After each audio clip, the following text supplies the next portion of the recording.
Et on fait ça pourquoi? C'est pas forcément uniquement pour connaître les Tunisiens, savoir qu'est-ce qu'ils sont sociologiquement. C'est pour voir le business, comment ils procèdent. Et le business, paradoxalement, en 2015, c'est bien comporté. C'est bien comporté, il y a des drivers de ce business, on va les voir ensemble.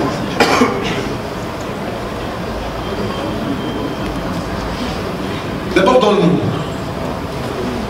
Dans le monde, c'est un marché de entre 500 et 550 milliards de dollars. C'est bien sûr l'Amérique du Nord qui l'emporte le plus, grâce aux États-Unis, qui est le premier marché publicitaire mondial, suivi de l'Asie du Sud-Pacifique par le poids de deux géants, que sont d'abord le Japon, ensuite la Chine, on va voir, et en détail cela, et le Moyen-Orient et l'Afrique du Nord, la zone MENA region, Middle East, North Africa, alors ça fait 3,7 milliards de dollars comme marché. L'Europe de l'Ouest ne représente que, entre guillemets, 94 milliards de dollars. Vous remarquez que partout, les marchés évoluent. Vous savez, la croissance mondiale économique est de 2,9%. Donc, le marché publicitaire, il a évolué dans le sens de la croissance mondiale. Mais ici, il a été beaucoup plus fort parce que le marché n'est pas mature, parce qu'il est faible. Donc, c'est pour ça qu'il est un peu erratique. Alors, le champion du monde, les États-Unis, la Chine, le Japon, remarquez bien, essayez de faire la corrélation entre ce que vous voyez là et le PIB. C'est la même chose. À peu de choses près. Le Royaume-Uni est plus publivore que son niveau économique, mais c'est à peu près ça. On pourrait dire même que la France est en léger décalage, mais c'est l'ordre mondial, des PIB. Donc ça veut dire quoi en fait? Première conclusion, le marché publicitaire est un marqueur du développement économique d'un pays zénique. En tout cas, comme la terre entière a épousé, à part la Corée du Nord, l'économie de marché. Donc il y a une corrélation entre l'économie de marché et le marché publicitaire, et c'est complètement corrélé.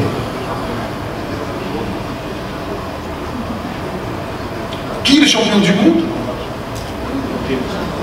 Qui est le champion du monde? Procter & Gamble de Cincinnati. Et pourquoi? Pourquoi pas les opérateurs téléphoniques de type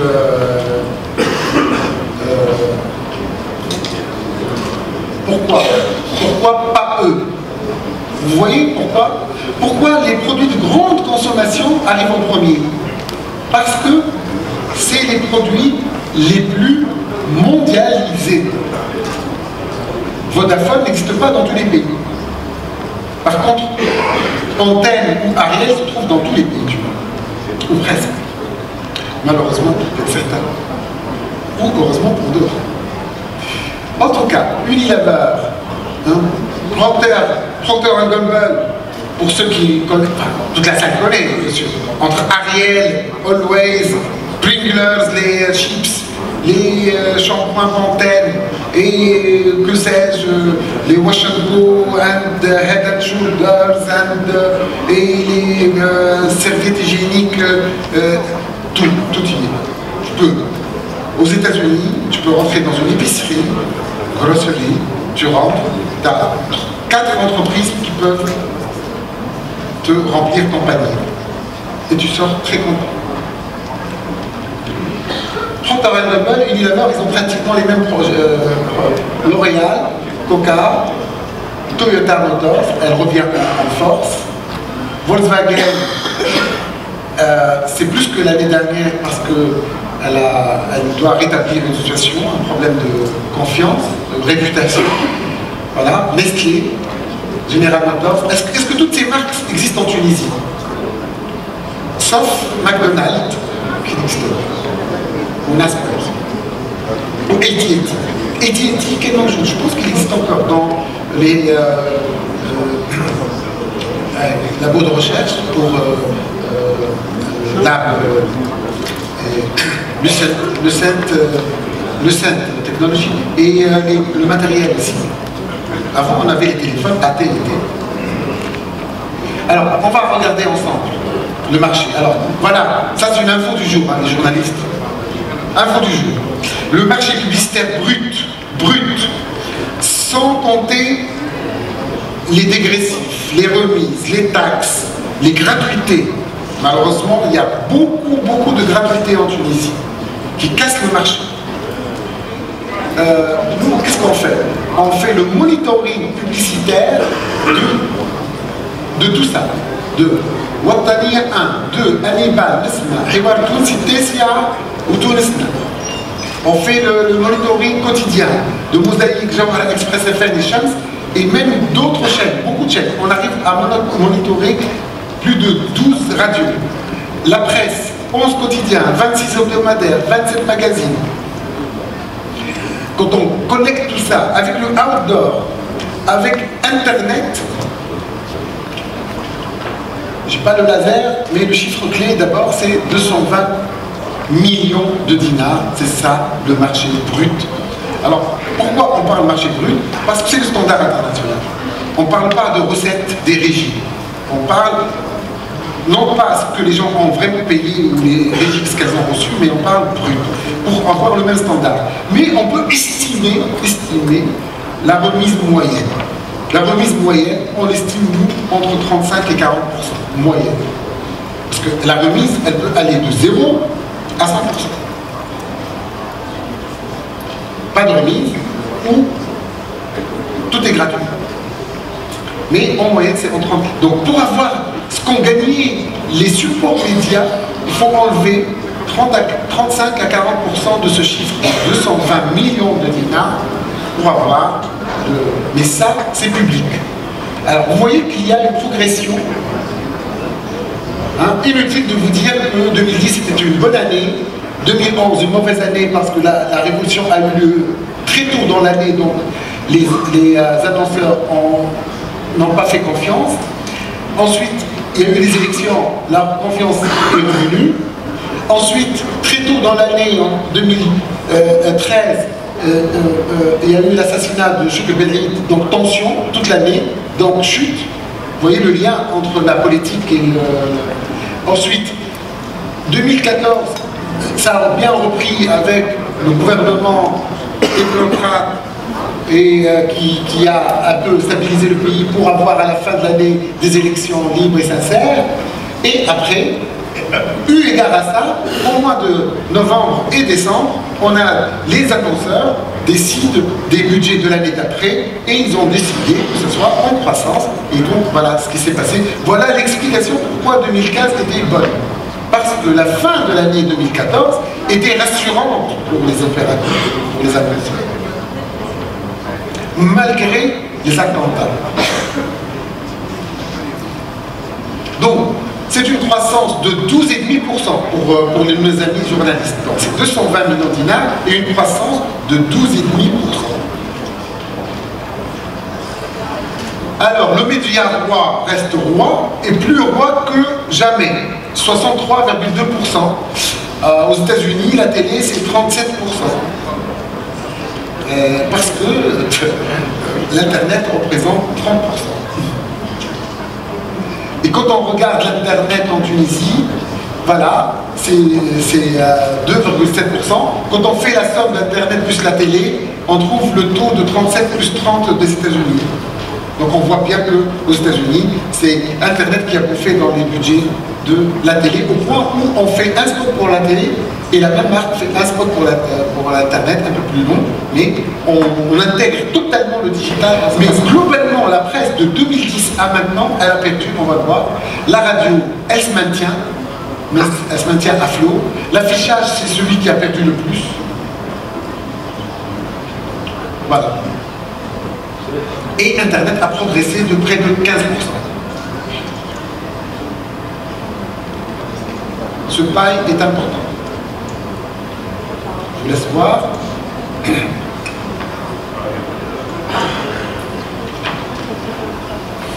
Quels sont les secteurs qui ont le plus consommé de l'espace publicitaire? C'est de loin deux secteurs. Presque. 50 millions de dinars pour les télécoms et Internet et 50 millions de dinars pour l'alimentaire. Alors que l'alimentaire plus les télécoms représente 50% du... Vous voyez que ce n'est pas exactement ce qui se passe dans le monde. Hein.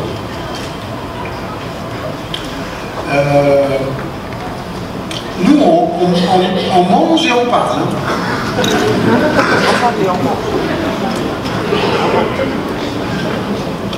L'hôtellerie, vous avez vu que c'est important, c'était important. Pourquoi? Parce que le marché international s'est contracté, alors les hôtels ont fait beaucoup de pubs pour attirer les... tu n'as rapporté 12,5 sur 250, vous allez trouver que c'est 5% environ, si je ne me trompe pas. 5%, c'est une bonne moyenne par rapport à un chiffre d'affaires.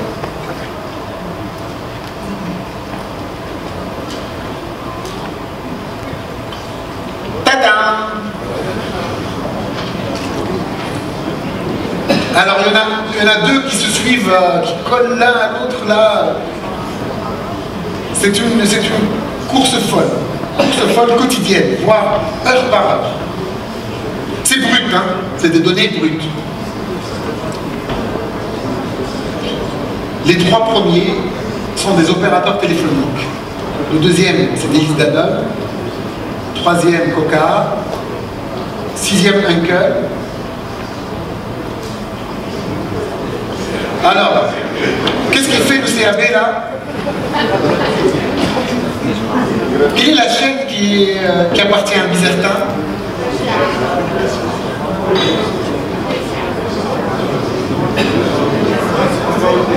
Vous ne connaissez pas bien la Tunisie.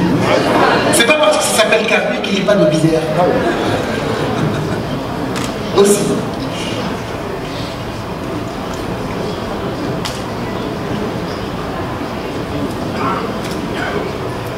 Voilà l'effet Tesla. On va piquer l'effet Tesla. Pour ceux qui veulent décrypter les choses. On ne nous dit pas tout.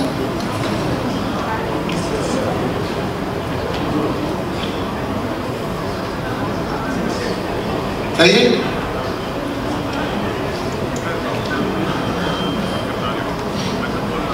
Alors, le gâteau, il est partagé par qui, comment? Ça, c'est Ramadan. Le mois de Ramadan. Le mois de Ramadan, sur les 140 millions, 33 millions sont l'effet de Ramadan. À peu près un quart, c'est Ramadan. Trois chaînes, principalement. Nesma, plus Hiwar Tounsi avec First TV, et Hiwar Tounsi et Tessia avec Tunis. Nous, Sigma, on ne pouvait pas connaître le deal entre les deux chaînes, donc on vous donne l'information brute. À vous de vous débrouiller. Vous pouvez diviser par deux, ça pourrait être 30, 70, 60, 40, des trucs comme ça. Parce qu'il y a eu une diffusion sur les deux chaînes, là et là. Mois de Ramadan. C'était un backup. Sans ça, il y avait un risque sur les deux diffusions. C'est bon? Il y a Tessia là-haut, seul, et Tessia avec tout le reste.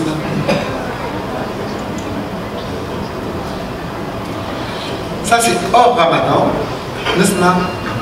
Alors, je vais donner juste une petite indication de marché. C'est que vous voyez que Nesma, tout à l'heure, elle était deuxième en termes de part de marché. Mais en termes de part de marché au sens audience. Mais ici, elle est première en termes de marché. Pour deux raisons. La première, c'est que certainement l'équipe commerciale de Nesma est forte, ça c'est sûr. Mais la deuxième et le plus important, c'est que les annonceurs ont toujours besoin de visibilité. Nesma a su donner la visibilité. À travers quoi? En mettant une fiction. Dès le début de l'année. Elle sait qu'elle va passer par exemple 100, une série avec 100 numéros. Et là, si elle dit ça à l'annonceur au début de l'année, qu'il vente, qu'il pleuve, vous avez 100 et que ça va attirer la ménagère, ben, en général, on signe plus facilement quelque chose de stable. Donc, la programmation de Nesma est stable. Ça a beaucoup aidé à la compréhension de la grille par les annonceurs et donc une confiance. Je décris pourquoi Nesma arrive en premier en termes de... C'est l'année la plus rentable de Nesma dans l'histoire de son existence. Jeune existence. La radio. Pour les 3 premières, Chefs FM pâtit de son nouveau statut de chaîne publique. Parce que désormais elle est publique. Après la confiscation, donc elle n'a pas une marge de manœuvre forte, de recrutement, donc ça se sent. Donc voilà.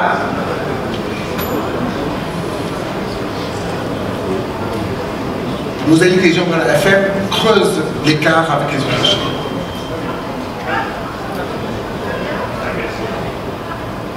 Vous voyez, Mosaïque est encore en progression.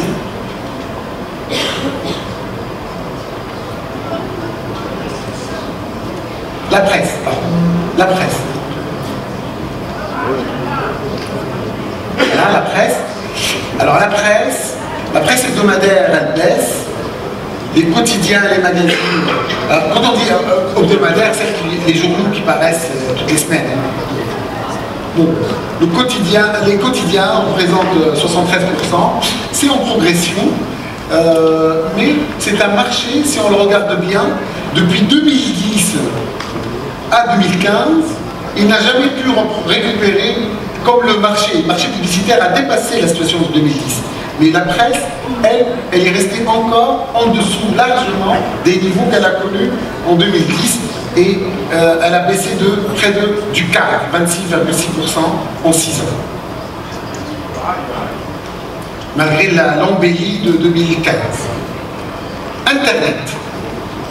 Internet, tout à l'heure, quand on a les 6 millions concernés, donc les 6